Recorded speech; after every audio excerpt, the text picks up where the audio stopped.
কথা বলেন না কেন? কারে দিবা তুমি জোরে ধমক, কারে দিবা জোরে ধমক, কার মাথায় বাইবা লাঠি? ওই যে দেখো ডাকিতেছে তোমায় কবরে মাটি। খবর পেয়ে আসবে আত্মীয় স্বজন,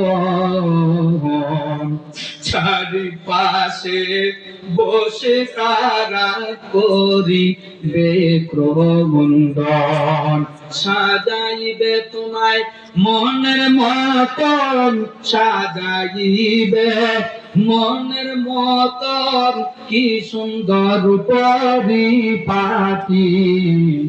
ওই যে দেখো ডাকিতেছে তোমায় কবরের মাটি।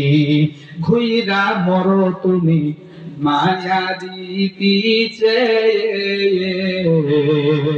এত আশা ভালোবাসা পাবে সকলে মিশে। ঘুইরা মরো তুমি মায়ারি পিছে, এত আশা ভালোবাসা পাবে সকলে মিশে। কোনদিন যেন এসে পড়ে, কোনদিন যেন এসে পড়ে আজরাইলের হাতের চিঠি। ওই যে দেখো ডাকিতেছে তোমার কবরে মাটি। না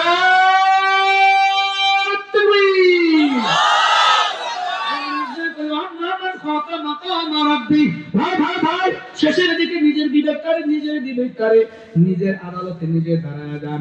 আল্লাহ কই বান্দা আমারে ডরাই দিত, ডরাবি কিন্তু শরম করে ডরাবি, লজ্জা করে ডরাবি। হযরতে রাবিয়া আল্লাহরে শরম করে ডরাইছি, হযরতে খাদিজা আল্লাহরে শরম করে ডরাইছি, হযরতে আবু বকর আল্লাহরে শরম করে ডরাইছে, হযরতে ওমর ফারুক আল্লাহরে শরম করে ডরাইছি, হযরতে উসমান আল্লাহরে শরম করে লজ্জা করে ডরাইছে, আলী, তালহা, জুবাইর, আব্দুর রহমান ইবনে আউফ, হযরতে আবু হুরায়রা, হযরতে আমির মুয়াবিয়া সবাই আল্লাহরে লজ্জা করে ডরাইছে। আমরাও লজ্জা করে আল্লাহরে ডরাবো ইনশাআল্লাহ, কয় না? আরো জোরে বলেন ইনশাআল্লাহ। হযরতে রাবিয়া হাসান বসরির কাছে গিয়া কয়, ওগো হাসান,